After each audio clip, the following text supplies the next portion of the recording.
Hello everyone, and welcome back to Jesse Hecht Creative. Today we're going over the Build-A-Figure Genocide from Marvel Legends. Before we begin, leave a like, hit subscribe, and comment below your favorite figure in this review. It really helps out the channel. Now let's get to it. Here in my hand lies the body of Genocide. As we place these pieces inside here, it works out pretty well for that. And getting the other leg in there, just shoving it in, hopefully that works over there. A lot of strength for this one. Getting it going. Yeah, that's good. Porting one arm into the socket. Oh my goodness, that's difficult. Ooh.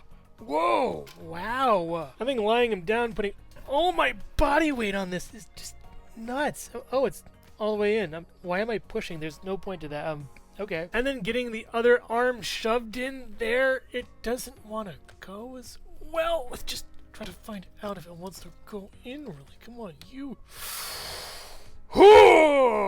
There we go. Just that little thing was like, good. Okay, cool. Almost there with this guy. Then porting in this backpack is kind of simple, but also kind of difficult. This guy is really built kind of weird. Oh my gosh, he's really built weird. What's going on with this dude? Hopefully putting on the helmet won't be too bad. Just two little pegs. How bad could it be? Yeah, it isn't really that bad. Makes it look cool too. And then porting on this breather apparatus has to go in the front as well as into the sides. Really tight fit on this one over here. And then finally, he has a tube. We're just gonna put the tube in here. It's really squishy too. And then tube in there. Come on, you. And we have the helmet for Genocide. Looks amazing. I love how it's scratched, dented, pitted, what have you. It's all really nicely done with all the different pieces used to make it. It's so nice to see. I love this. And the tubes in the front are great as well, going all the way back to this backpack thing that looks really awesome as well, with more tubes and little sort of like rocket boosters and exhaust pipes. It's just great. But in order to show you the skull within, I have to take these tubes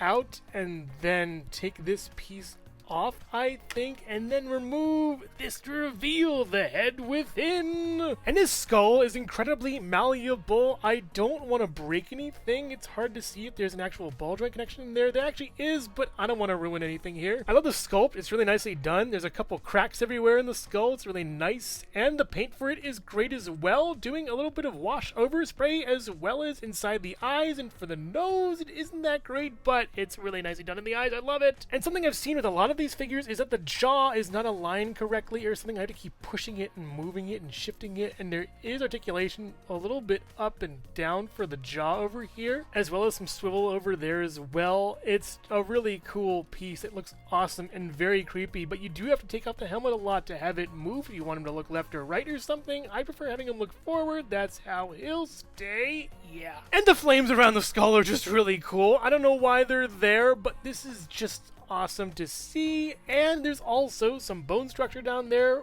with a spinal cord, really nicely sculpted. I honestly feel like skeletons should be way more of a thing in the Marvel universe, or just give me skeleton henchmen in general. I know we got those ninjas a while ago, but no, full-on skeletons please, that'd be great. And when you put everything back together, it's all well and good pretty much. Yeah, it looks cool like this or without the helmet, honestly. The orange is great too. You know I love that color, right? I'm just really happy that this figure is a thing. We've been waiting for the other version of this character whose name I will not say because, you know, demonetization and all that, but I'm just glad this version's available. Cool.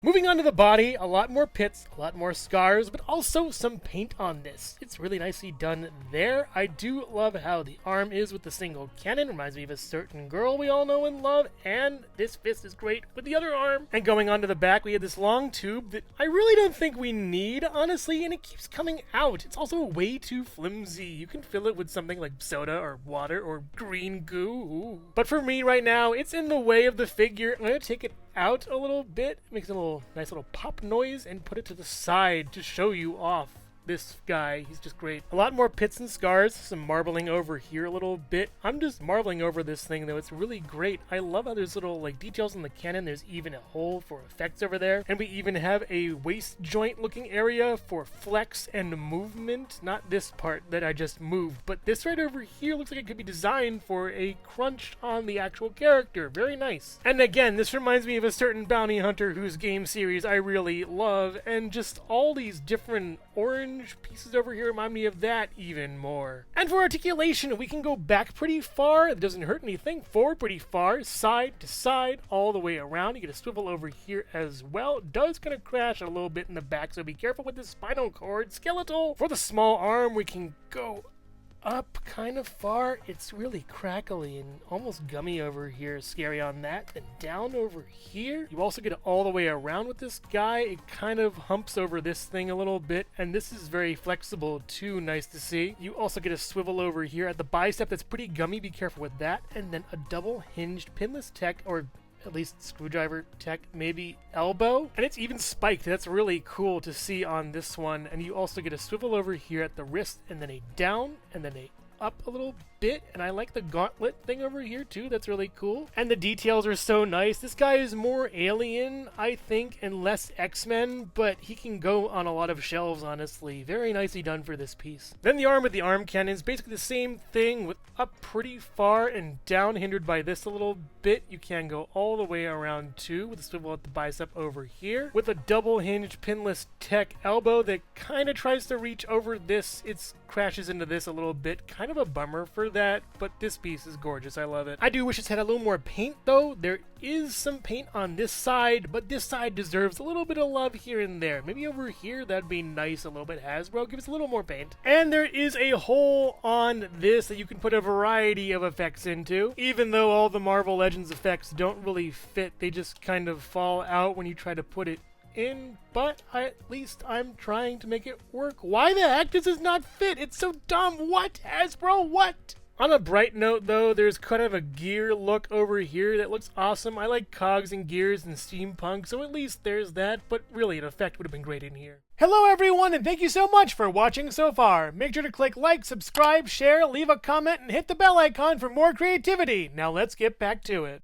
And onto the legs. They're humongous, they're big, they're awesome looking, and yeah, a little boring here and there, but just solid. I just like how they look. More pitting, more scars, more orange. We have even another screwdriver thing over here, as well as some more of that kind of clothy material. Is there a human under here? I don't know. And going down the legs, more pits, more scars. It's so great to see, though. It's a little too symmetrical for me, I think, but the orange helps out a little bit. Is that bad paint? I can't tell. But they put a lot of TLC into this. I love how it was designed and really nicely done. The backs look nice too, and the feet look great also. He's got like one fat toe and one little toe. I don't know why he needs toes, just make it a boot, but yeah, it looks so nice to see over here. We even have some more flex over here and some good articulation points as well. And speaking of which, we can go out this far, nicely in, and then up pretty far, and then back, not really that far back at all. And you get the knee going up this far, which is pretty fine, at least, with a swivel up here as well, and then a swivel down here at the ankle with a down and an up, and then a pivot with two peg holes at the bottom of the feet and legalies and stuff. And Genocide comes with only one accessory, which could have been a beam, honestly. An open hand with 3 fingers and a thumb, or 4 fingers, whatever you want to call it. It's an awesome looking little piece with a lot of detail put into it with the fabric, and you do get down and then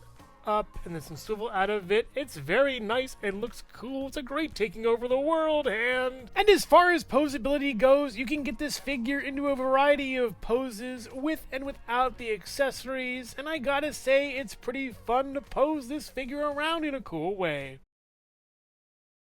Genocide stands at about 8¼ to 9 inches tall or so. Wow, a big boy. Next to the Jakks-Pacific Super Mario, Sonic the Hedgehog, Homer Simpson, and Movie Shadow the Hedgehog, the Nendoroid Miles Tails Prower, the Jada Toys Mega Man, the SH Figuarts Pac-Man, and the Mattel Minecraft Movie Steve, the Jazzwares Pokemon Pikachu, the Figma Metroid Dread Samus Aran, the Boss Fight Studios skeleton, and the Lego Bionicle gift with purchase Toa-Tahu. And this is basically why I wanted this guy, a foe for Samus Aran, but also another character who has one cannon for an arm, just like Samus does. Maybe a descendant of Ravenbeak? Who knows? And maybe this guy is in league with some skeletons here and there. In fact, I would love to see a company put out some cosmic space skeletons. That would be amazing. Something like this guy on a smaller scale, like a grunt or something. But I'm just happy to add this guy to my robot-looking collection of space warrior characters. If anyone knows any more, let me know in the comments below.